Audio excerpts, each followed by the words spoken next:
Did you miss us? Welcome to another exciting Purana Talk with the Purana guys. This is the Garuda Purana. In fact, that's all we've been reading so far is the Garuda Purana. And we didn't even start at the beginning. Well, we started at the beginning, but we didn't record them. That's what I mean.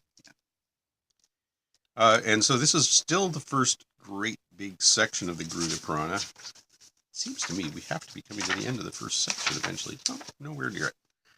And this is chapter 221.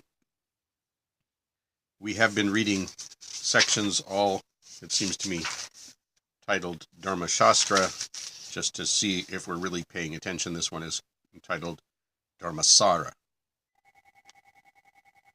And the phone rings. You won't notice this. See? Dharmasara would actually be like the ocean of Dharma, the sea of Dharma, as opposed to Dharmasara, which would be like religious teachings, the ocean of spirituality. Dharma is always a tricky one, so I won't try to translate it. Brahma said, 1. I shall briefly mention the essence of Dharma. It translates it. Virtue and righteousness, it says. Please listen, O Shankara. It is subtle. It quells all sins. It yields worldly enjoyment and salvation. So prick up your ears. 2. It is grief that destroys learning, righteousness, strength, courage, happiness, and zeal of every man. Hence, grief must be eschewed. One gets a wife according to one's actions. One finds one's surroundings according to one's actions. His kinsmen and relatives behave in accordance with his actions. It is the action of a man that prompts him to activities generating happiness and misery. Giving of gifts is the greatest virtue. Everything good is secured by making gifts. It is charity that enables one to attain heavenly kingdom. Hence, a man must make liberal gifts. That was 4. This is now 5.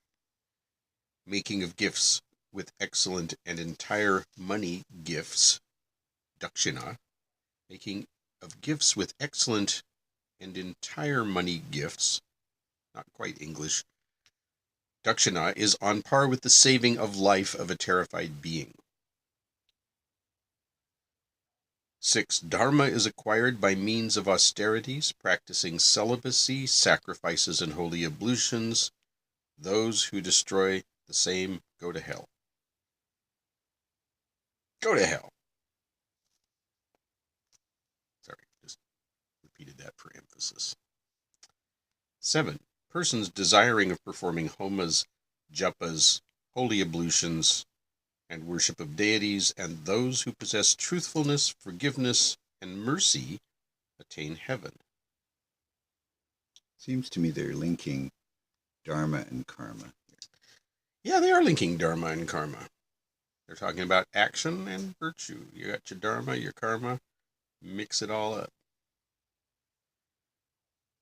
Like the lime in the coconut. Yep.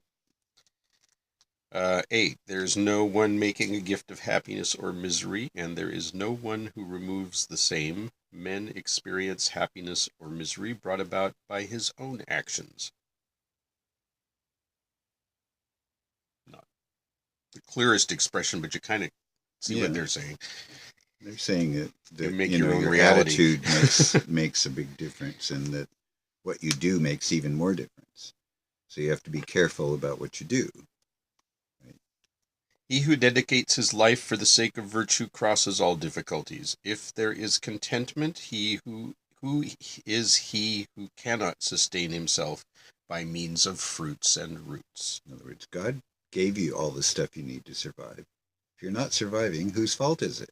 It's kind of what they're saying. If you allow yourself to be content, you can survive on what the earth provides to you as well. Right. Everyone sinks into misery due to association and intimacies.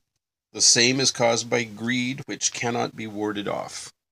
Greed generates anger. Malice results from greed. Greed begets delusion, illusion, false prestige, and rivalry. He who is free from lust, hatred, falsehood, anger, greed, delusion, and haughtiness becomes calm and tranquil, and he attains the highest region, divested of sins. O Hara, the deities, the sages, the serpents, the Gandharvas, and the Guhyakas honor a virtuous man, and not a rich or lustful man. We're at 14 now. By means of unlimited valor, intelligence, or manliness, a man secures even things difficult to get. Hence, there is nothing to grieve over. And I suspect this manliness is, viryata, it's cognate with virility, but it tends to mean, manliness isn't, it's implied, but it's really courage and strength and valorous kind of behavior, Right. Not necessarily exclusive to men, but that's the word they've chosen. It's not entirely incorrect in translating. If that's what it's got. If that's what it's translating. We have to just imagine what the Sanskrit is, when we don't see it in front of us. And anyway, by means of unlimited valor, intelligence, or manliness, a man secures even things difficult to get. Hence, there is nothing to grieve over. This is the highest achievement, that a man is merciful to all living beings, is able to curb his sense organs, and has the notion that everything is transitory. 16. If a man does not perform meritorious actions, although he sees death staring at him in the face, his life is as worthless as the teat-like sebaceous growth under the chin of a goat. Well, that's an interesting expression. It's like under the chin of a goat, one assumes that there's a teat-like sebaceous growth that really has no use whatsoever. And you're like that if you're not... you draw your similes, your metaphors from your everyday life. And, some people spend a lot of time wondering, what the hell is that thing for? Tit-like thing under the chin of a goat. Okay, 17. The slayer of a child in the womb, the murderer of a Brahmin, he who kills a cow or his own father, and the wretch who defiles his own preceptor's bed, can get rid of the sin by making a gift of a land possessing all good features.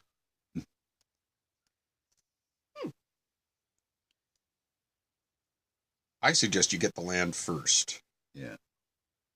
Then go to town. I don't know, there's a little troublesome. Okay, in my view, Brahma's, I guess, there is no other gift surpassing the gift of a cow. A cow acquired by lawful means, if handed over as a gift, makes the entire family cross all difficulties. So don't just go steal a cow and give it to somebody and think you're going to get bennies for that, because that's not how it works.